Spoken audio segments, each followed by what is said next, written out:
Plan for a better today. Together we will. Pleasant good day to you. Thank you for allowing me into your living rooms once again.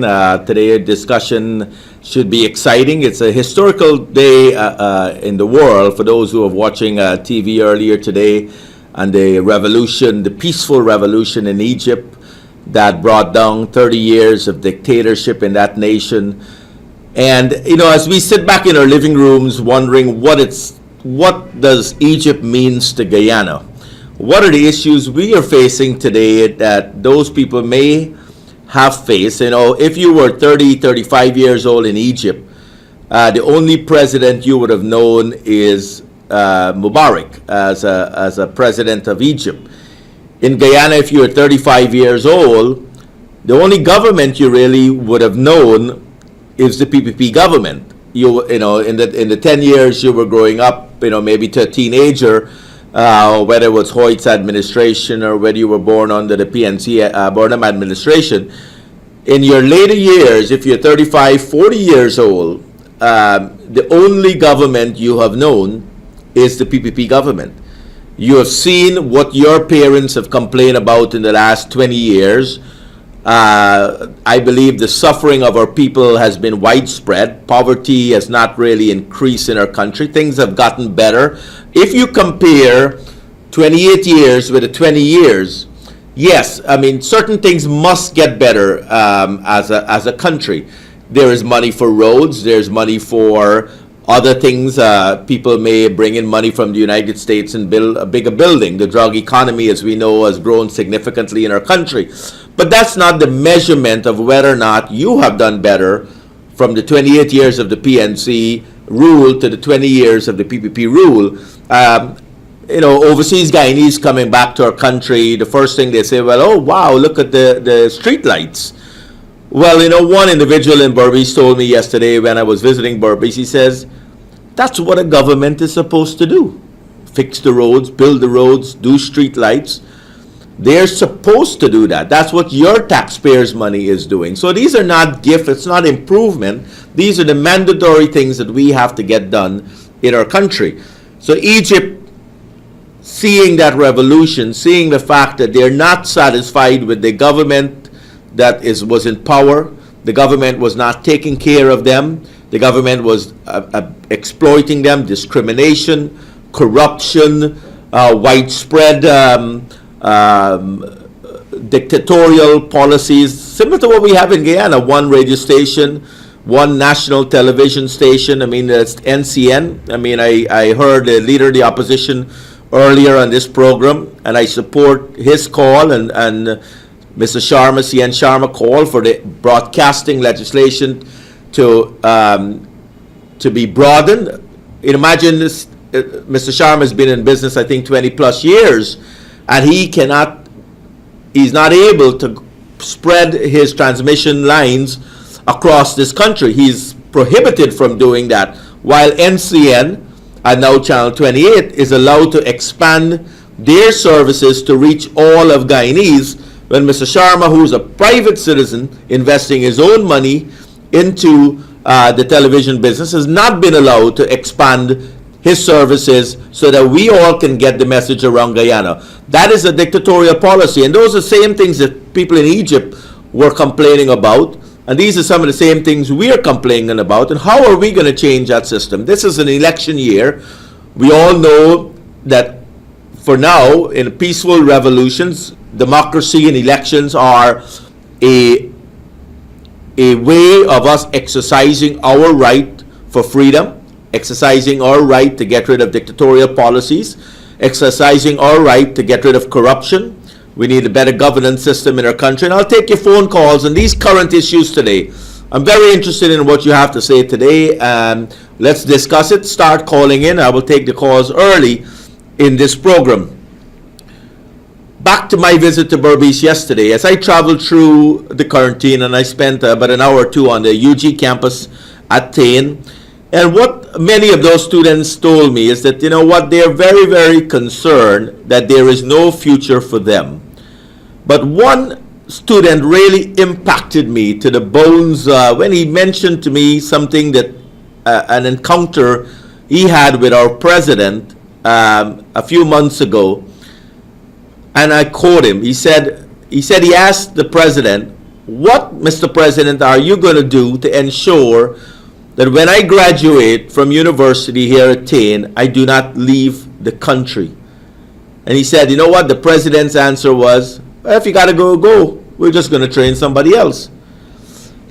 And that upsets me. It upsets the students, the fact that as a president of our country, you got to be excited about your population. You got to be excited the fact that this is Guyana. We've got to make it better for those young people. I've got to do what it takes to ensure that our people stay in our country, to ensure that our people come back in our country, and to move this nation forward. I said I'm going to take your phone calls early. I see one already on the line.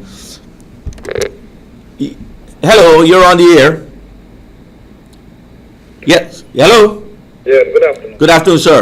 Yeah, one of the things, I'm very much concerned is that, we see as Guyanese, there seems to be a hesitancy to bring issues to the government. I mean, let's face it, there are going to be criticisms. Yes.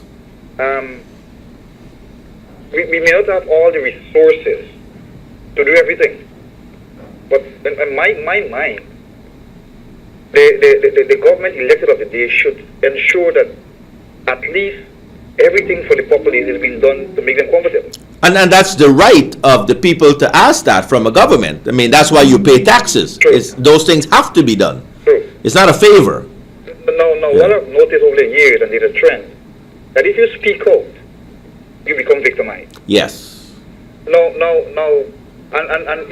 what we've seen in these last 2 months, the beginning of this year, Sudan, Tunisia, now Egypt, that the people we got have to recognize, especially we guys have to recognize that we are the ones who have the power to put persons there to look after our welfare. Yes. And if they're not doing their job, it's our right to continue to ensure and tell the government, tell any of us in potential government, that we have to do what is right for the nation. Exactly.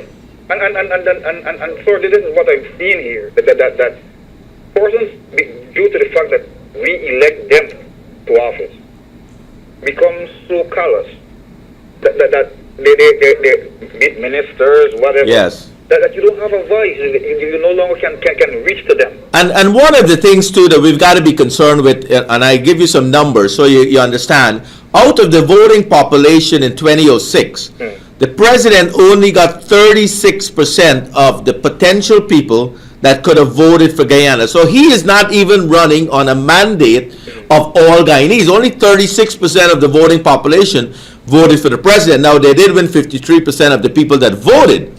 But out of all of us that could have voted, so this is not a president for all the people. Not over 50% of the entire voting population vote for him. And maybe that's why we're seeing, as you said, the victimization is happening. You've got to have a national unity government.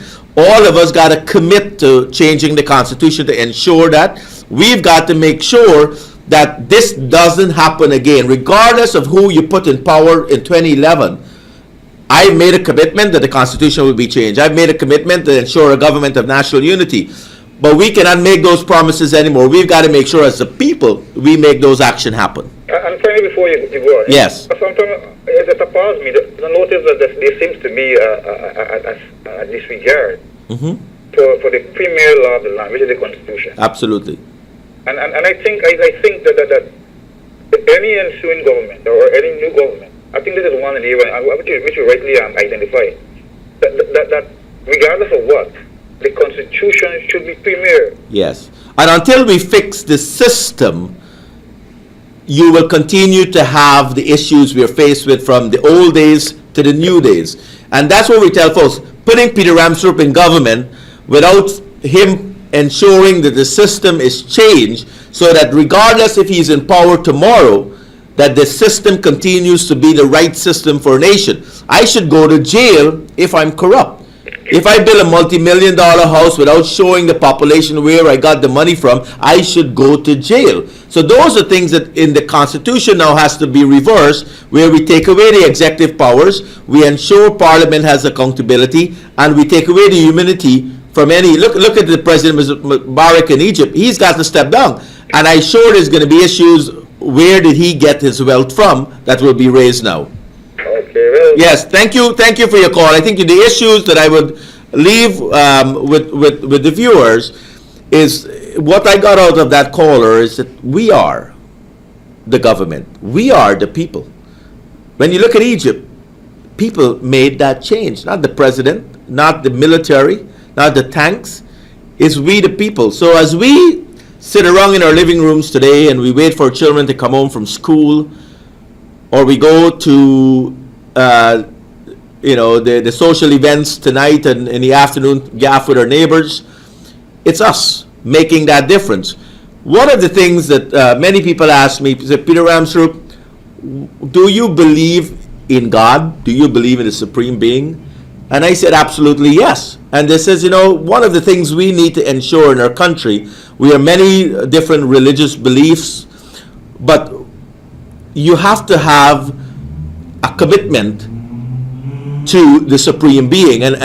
What scares me is some of the potential leaders that is going to vie for power within the current system, they, as I call them, you know what they said? They don't believe in God. They believe in a communist, socialist mentality. And I really, as I said, as a preacher's kid, I grew up as a preacher's poor kid in Guyana. My dad left a very decent job to become a missionary in the Essequibo Coast. So I understand what it's like to be poor, but I understand what it's like to understand that you need sometimes to be able to have that bond of spirituality around you in order for us to ensure we have a good government. So the question for those viewers asked me to answer that question on the air, absolutely. I believe in the Supreme Being, and I believe all of us, regardless of a race or religion or color, have to respect each other's belief. But the fact is, we need to have a belief in something. And that's what for those viewers that are listening that asked me to answer that question. I'll take the next phone call. Yes, you're on the air. Hello? Yes, Mr. Ramsaroop, I have a point to make. Make your point, ma'am. Yes, from what I see, Guyanese are very comfortable with how they are living. They are comfortable in that they sit by and let the government do whatever they want to do. And if you ask any young Guyanese out there, what is it they need to see change in Guyana? There are a lot of things that need changing. But how are we going to get up and fight for those changes? No one is brave enough to go forth and stand up and fight for what they want. But all they will do is sit in their classrooms, sit at their workplace, and keep crying and crying for a change. But nobody wants to come out and fight for those changes. So in your campaign now, how are you encouraging young people to come out and support you in what you are fighting for us? Thank you, caller. I mean, a very, very powerful question. And as I lean forward and look into your eyes, all of us, this is our future. It's not a Peter Ramsaroop vision. We have a vision for the country. But when you look in your children's eyes and you look around your community, you look around your workplace right now, you look around your home, the fact is, what the caller says, we all know something is wrong. We all know the fact that there's corruption. We all know the fact that we need a better future. We all know